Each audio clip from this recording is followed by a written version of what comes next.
Hey there, Bible buddies. I've got another Bible review for you today, and this one is a Thomas Nelson Revised Standard Version of the RSV. Now, this one is a rebind, and if you guys have been wondering, hey, Rusty Bibles, how come you don't have so many rebinds? I will say, I guess, kind of shortly and bluntly, that's not really my thing. I have my Skylers and my Allens, so I'm not afraid to spend money on a Bible. But when it comes to spending money on a rebind, I am a little scared. I can certainly appreciate kind of customizing your Bible and getting your Bible the way you want it to look, and I love the way some of the rebinds look. And I definitely love the idea of rebinding a classic edition that's been worn up and torn up, and kind of bringing some new life into it. But that being said, the cost of most rebinds tends to be a little bit prohibitive on my side. Most of my Bibles, the majority of my Bibles, tend to be kind of in the $10 to $15 price range off of eBay. So that's what I'm kind of willing to spend. So it's kind of hard for me to spend money on a rebind. Just me. This particular edition is a rebind, but it was done kind of before it was done that way when I bought it. I just kind of bought it from the guy who rebound it. He was a gentleman in one of the Bible groups, and I'll put his information down below in the description if he's still doing rebinds. I don't know if he is because I haven't seen him in a while. Kind of chime in. He used to kind of post every once in a while, but I haven't seen him in a while, so he might have stopped. But he was relatively inexpensive with his prices. He was typically kind of considered to be kind of the cheapest route for a rebind, and he offered this edition for about $60. And what really drew me to this edition more so was the clean text block. It is a text block that I really like, and I will get into it in a minute and show you guys why I like it so much. But that's more so why I bought it, was just because of the clean text block and the fact that it was a rebind. That didn't really hurt, and it was kind of a nice leather. So cool, either way, because I think that this particular edition, they did not make it in genuine leather. I could be wrong, but I think they only made it in synthetic leather. So it was kind of nice to have an edition of this done in a nice leather. All right, so let's go ahead and get into it. You can see here kind of the exterior grain. I don't know if this is a simulated grain or the natural grain. It does look a little uniform, so if you were to tell me that it was a kind of a stamped grain, I would tend to believe that. You can see that there's no real sort of details or anything like that. There's no stitching or permanent lines. And again, his kind of selling point was the fact that he was so inexpensive to get these rebinds done. We'll take a look at the spine. And you can see there's 1, 2, 3 very kind of like light hub indications, which is funny because this is kind of reminiscent of the old Thomas Nelson signature series line that they did back in the early 2000s. It used to be, they used to have the 3 hubs also, and then it would just have Nelson kind of imprinted here in cursive. So it's kind of funny to see that kind of maybe a head nod to that sort of thing. On the back, you just have that nice leather grain continued. Now the leather itself is very supple, very soft. So no complaints there. We'll go ahead and take a look at some of the other details here on the cover. I'll show you guys the corner work. The corner work probably has a little bit to be, leaves a little bit to be desired. They're a little large as far as corner work goes, and could probably stand to be a little nicer, nicer. I don't know, whatever. They could have been done a little bit better. But again, for the price point, $60, I'm not going to complain too much. You can see the liner here. It's like another purple type of leather. I'm not sure. It's like a very kind of matte finished leather as opposed to this kind of semi-gloss finish. And it almost feels kind of like soft and pillowy or something, or maybe like kind of like a t-shirt material. It's a weird feeling, but definitely feels nice. The end sheets are just a black paper, and it is it has been edge lined, so this leather does kind of come up under the book block here. You'll see that it makes it a little stiff to kind of open. As far as other things go, it does appear that he put kind of a black leather head and tail band over the kind of red and yellow head and tail bands are original. I'm not sure why he didn't peel the old ones off. His choice, I guess. And originally he did have like one really fat red ribbon. I think it was like a 1/2 ribbon. It was way too fat for me, so I removed it and put these 2 longer 3/8 inch ribbons, 3/8 inch thick ribbons. And these are double-sided satin. This one is black, and this one I think is called coral. I'll put a link for them down below. Now, as far as page edge gilt goes, you can see a little bit of a smudge there, maybe where it got wet or something. But I think that's it. There's no gold on this one. It's just the kind of the red coloring there on the page edge, which I don't mind. I think it looks pretty nice. I wish the liner would have been red to match. That would have been great. But beggars can't be choosers. When it comes to rebinds, I'm certainly a beggar. So let's go ahead and get into it here. You can see kind of the back side of that page. You can also see some of the kind of glue here on the inside. Then you have the original end sheet here with that kind of Saffiano leather look. Then you have your clean presentation page there. And you have your title page for the Holy Bible, the Revised Standard Version. And on the back side, we should have some copyright information. Now, I do have this edition in the kind of the synthetic leathers. So I'll do a review of that at some point so you guys can see kind of what it looked like from the factory. But as for now, you get to see a little nice inexpensive rebind. Then you have your preface. And you notice the paper is a little bit oxidized, but it is a nice creamy color. Then you have your table of contents, your Old Testament title page. Then you have the first book of Moses, commonly called Genesis. Now you can kind of get a feel for it here. I'll turn the page. Maybe we'll go to Exodus so you can get a better look at it. Well, it goes kind of right there on the crease. Let's flip over. There we go. Exodus.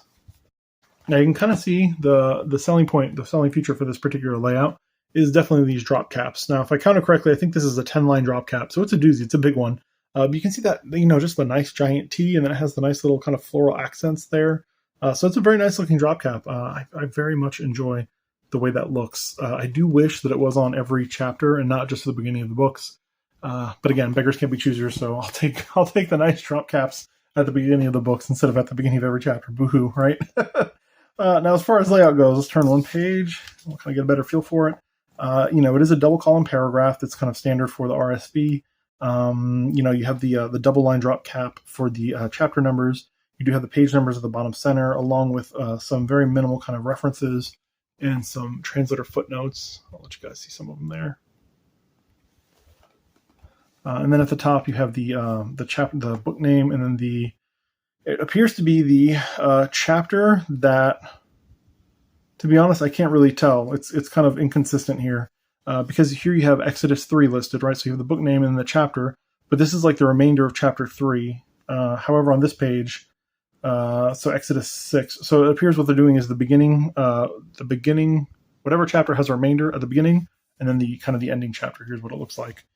And then you have the kind of like some running headers here. So we'll kind of chunk through it here so you guys can see some more. Those running headers are only kind of up here at the gutter. They don't have them kind of spread out throughout the text. Oh, let's turn back actually. You need Joshua there. You see that nice drop cap. A beautiful A. And the print on this one is fairly dark. Like I said, I have another edition of this one, and it's not as dark. It's a little more, the print is a little, kind of faded here and there. So this is definitely more consistent. I'm not sure what the difference would be, to be honest, with you guys. What the difference might be between the two. Maybe because this one has color prints. I'm not sure. But there are color prints in here. So there's one example. Let's see if we can find some more. And we'll try and get over to the poetic section as well. There's another one. David the Shepherd.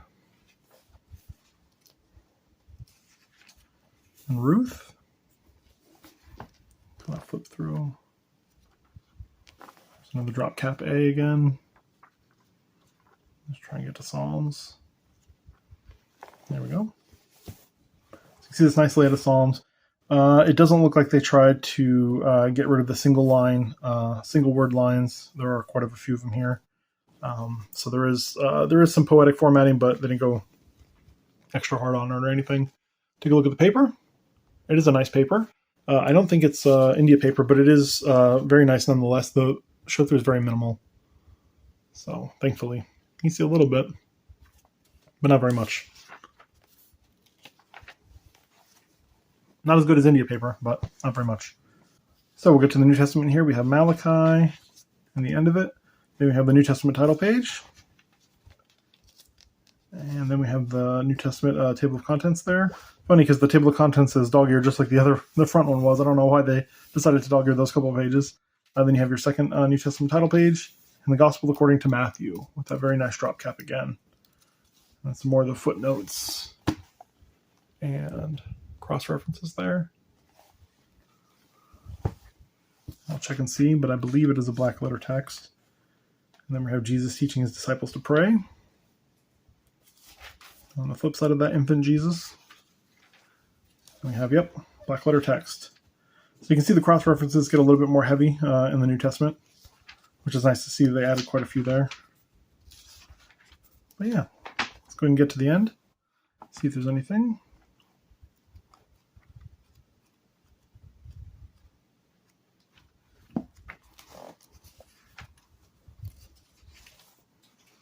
So we have the end of the Bible there. We turn the page, and we have a little bit of print information, it looks like. I'll let you guys see that. And the model number, it looks like M960. And then we have our maps. Maps are pretty nice on this edition, I will say. I'm guessing around this decade they started getting a little better. The grain's a little weird, a little dark, but other than that, really nice maps.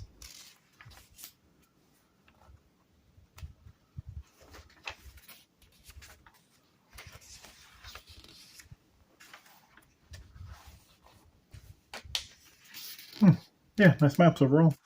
And then you have your stamping there with BFA 2804Z, it looks like. And that's it, the end sheet. That's all she wrote.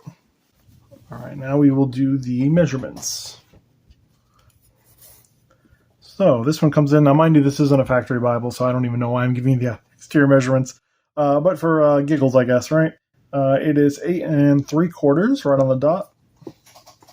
Tall, and then wide it is like 5 and 7/8 inches wide, and it comes in about a little more than 1 1/4 inches, I think. Let's take a look at the text, and I'll give you some measurements so I don't forget this time. And we will do the H and he. And appears to be about an 8.5 point font for the uppercase in comparison to Times New Roman. And for the lowercase, we'll do an M and him. It looks to be just a hair bigger, maybe. No, but about 8.5. So about an 8.5 for the lowercase versus Times New Roman. So an 8.5 point font for this RSV by Thomas Nelson. I'm trying to think if there's a way. I don't think that there's a way to easily to tell, you know what I mean, as far as the drop caps go, because they did make quite a few RSVs back in the day, and they are all very similar. I would probably just recommend, asking the seller, if they can just take a picture of the starting page there for each book, or for one of the books, obviously, and that will kind of point you right in the right direction. But otherwise, Bible buddies, if you have any questions, please certainly feel free to leave them down below. If you could like, comment, subscribe, all that good stuff. To kind of push me up in the YouTube algorithms, that would be much appreciated, but not a big deal if you don't. Otherwise, Bible buddies, until next time, bye.